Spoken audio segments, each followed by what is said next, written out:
This right here is the Hollyland Lark Max 2, a microphone that you guys have not stopped asking me about. It came out a little while ago. I checked it out. I thought that's really cool, but the main feature that this thing has, my camera at the time could not support, but it might soon, or the camera that I might be getting soon might support this killer feature very soon. And like a lot of other microphones out there, this is a dual transceiver, one receiver, although there's also a mobile receiver in here, wireless microphone kit where I can get super far from my camera and still be able to hear me because of the wireless range on this thing. So we'll talk a little bit more about this thing, pros and cons to it. Now, I did reach out to Hollyland for this microphone. They sent it to me. Thank you so much, Hollyland, for supporting creators and for helping me answer your guys' questions, because boy, again, have you not stopped asking me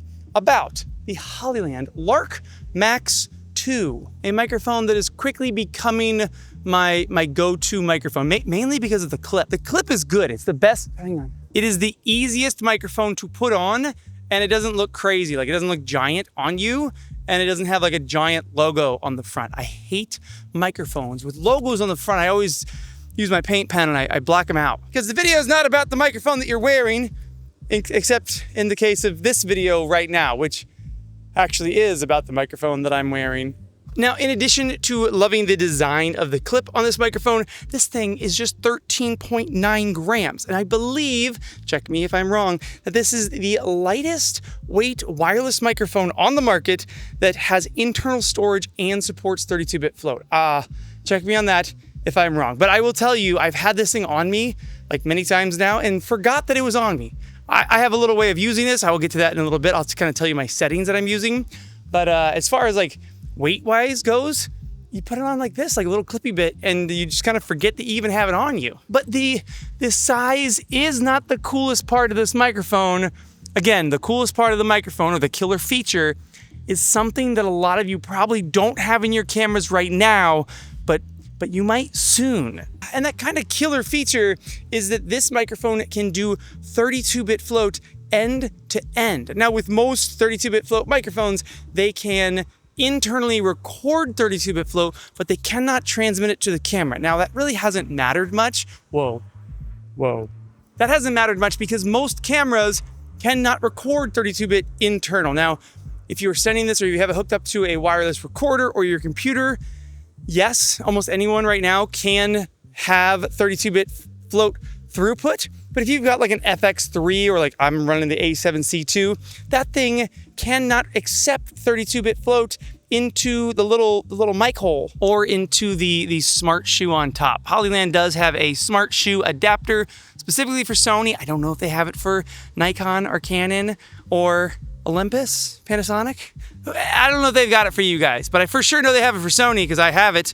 I'm currently not hooked up to it because, well, I'll explain why in a little bit when I get to how I use microphones. But 32-bit float throughput, it means that this microphone can not only record internal 32-bit, but it can send 32-bit to the receiver on top of your camera, and then it can shoot that into your audio file so that your actual like internal camera audio file is 32-bit float, which would change my life. Now, the Nikon ZR is the only camera that I know right now that can do 32-bit float internal to the camera. So I don't know if you have a Nikon ZR, let me know.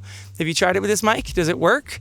I imagine it works. But it's why I say right now, most of us are not going to be able to take advantage of this feature, but this does kind of future-proof your microphone system. Like if you were to choose the Hollyland Lark Max Lark Max 2s, if you choose this mic system, then yes, you are future-proofed for next year when everyone has to respond to the Nikon ZR. And basically, I feel like every camera is going to come out and finally have internal 32-bit float. Right now, the 32-bit float on almost every microphone, and how I'm using it right now because my camera doesn't support 32-bit float, yeah, I'm recording 32-bit float internal to the microphone so that if I do need to use it to like fix audio that was too loud or lift up audio that was too quiet, I can't use the audio file that was sent to my camera because that's 24-bit. I have to go to the internal recording on here and then use that. Now again, my settings and how I've been using microphones forever, really, since 32-bit float was kind of put into these little tiny mics, it does address this, and we'll get to that later in this video. But first, let me tell you about another incredibly cool feature of these microphones that I got to test out like a while ago. I think it was either CES or NAB. I think it was CES. I tested this out, and boy, when you try it out for the first time, it sure is cool. Now, one of the killer features that everyone can use currently, no matter what camera you have, is these guys, wireless headphone monitoring of your audio on the Lark Max 2s. So you pop these little guys on, same thing, they're super lightweight. They kind of have like an over-ear design, so you kind of put them behind your ear, and then they just kind of sit right on front of your ear, like over your ear. They don't go in your ear like AirPods. Oh boy. Oh, stop right there, Wave. Stop right there. Stop right there. Oh no. Oh no. Oh boy. But you pop them both on, and then you have super low latency audio monitoring of your microphone. So your microphones are on your talent, beaming wirelessly to your camera, and instead of having to like plug headphones into your camera while you got your mic audio going on, you've just got these wireless headphones in that you can do certain things, like you can double tap and you can mute them, a little double tap on them. 18 hours of battery life on the headphones, so you're gonna be able to use them all day.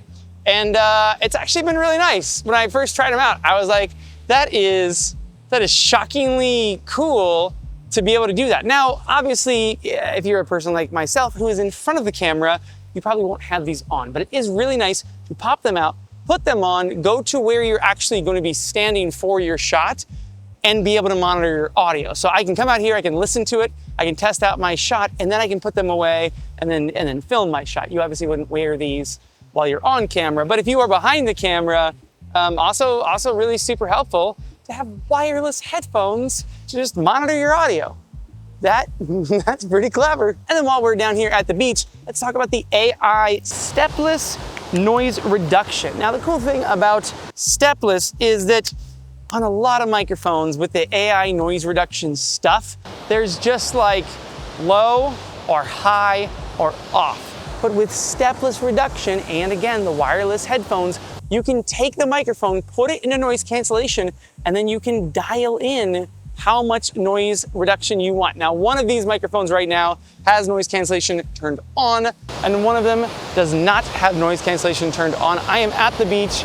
There's waves crashing against here, echoing off of these walls, and I'm sure that the one without noise cancellation on right now probably sounds noisy. But the one that has noise cancellation turned on, again, I've been able to just dial in steplessly just the right amount of noise reduction that I thought sounded good. So yeah, that's a very clever way to do.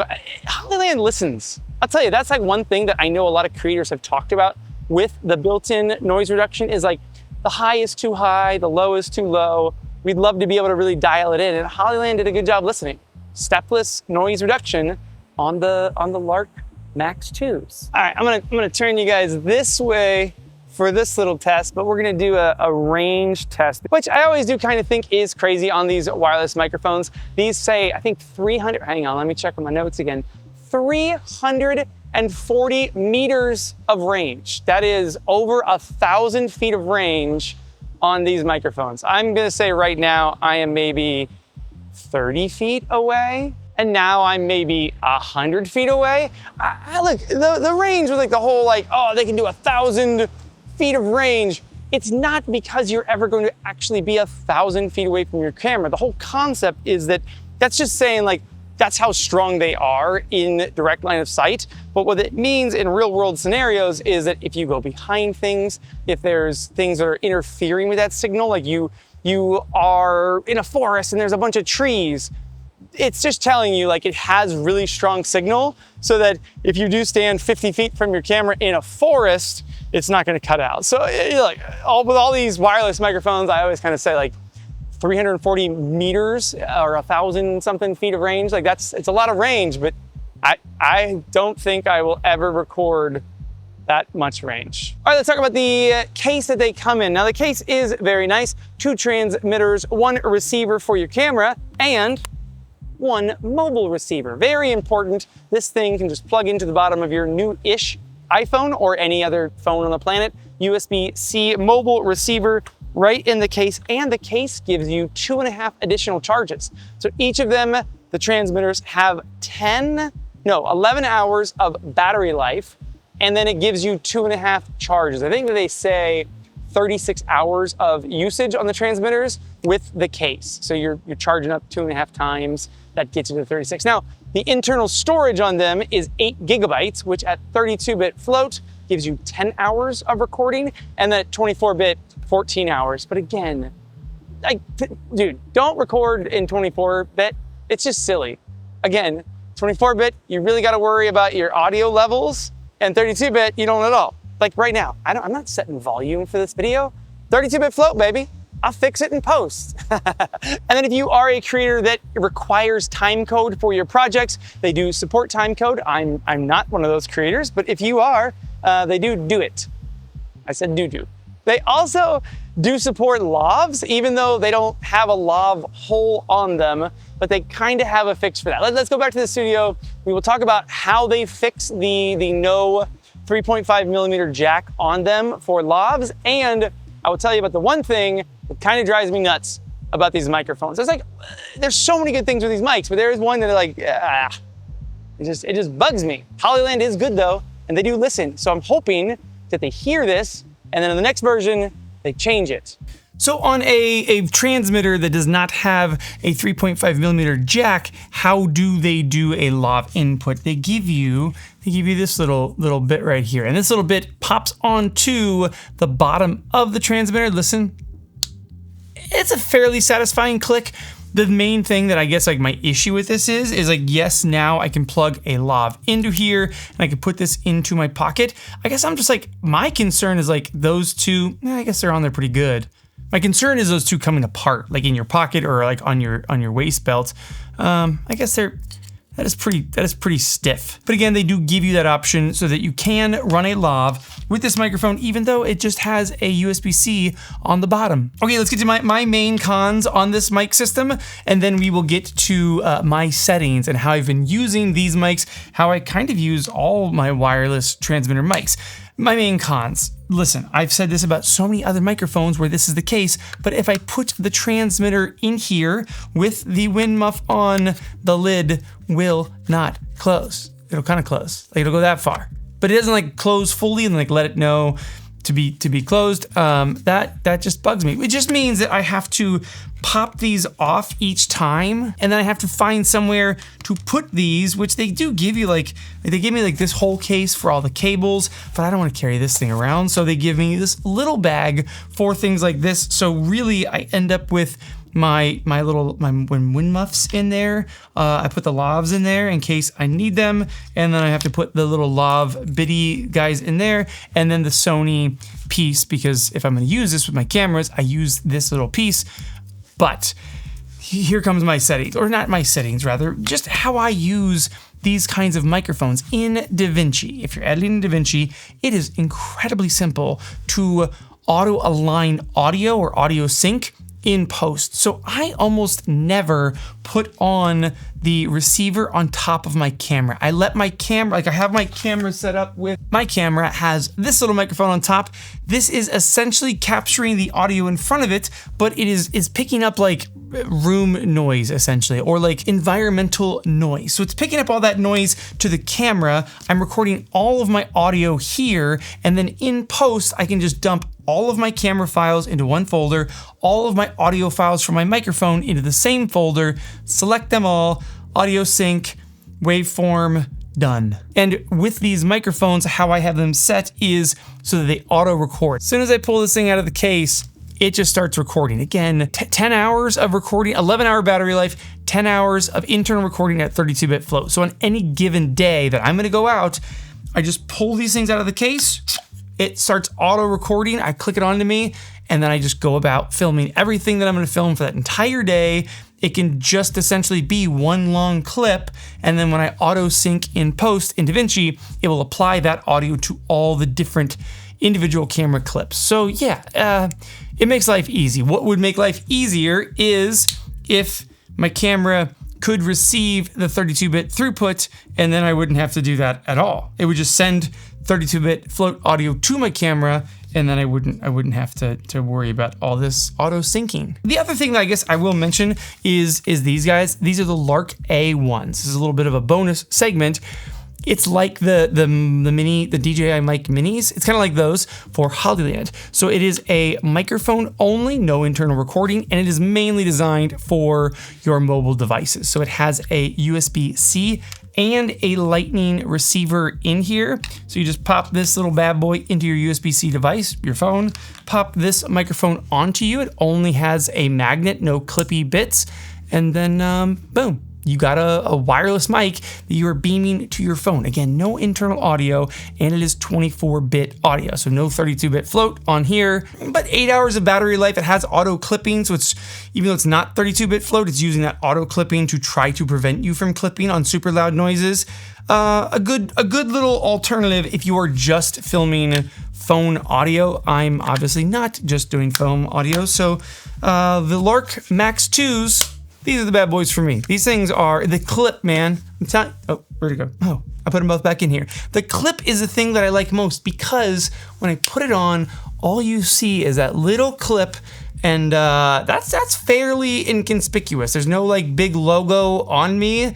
I can again just kind of click it on at the beginning of any day and just record basically the entire day of what I'm doing, and then sync all this audio to my camera and post. Kind of makes life easy. Let me know your thoughts down below on the Hollyland Lark Max 2, and if this is the system for you. I'll see you soon. White balance check. White balance check. Check white balance. Editor David, click right here. Click right there for white balance. Perfect white balance. One of these is always in my pocket. What'd you think about that intro? Did you like it? Was it good? Put in the comments down below. Did you like my intro? That was only 3 takes. 3 takes and I nailed it. The first take, I almost fell off that cliff right there. Well, not off the cliff. I would have fallen into the little crevasse, but still, that wouldn't have been fun. And no, I'm not going to show it to you. Microphone test way back here. How do these microphones sound like when I'm in a cave? I'm under the cave. I am in the cave.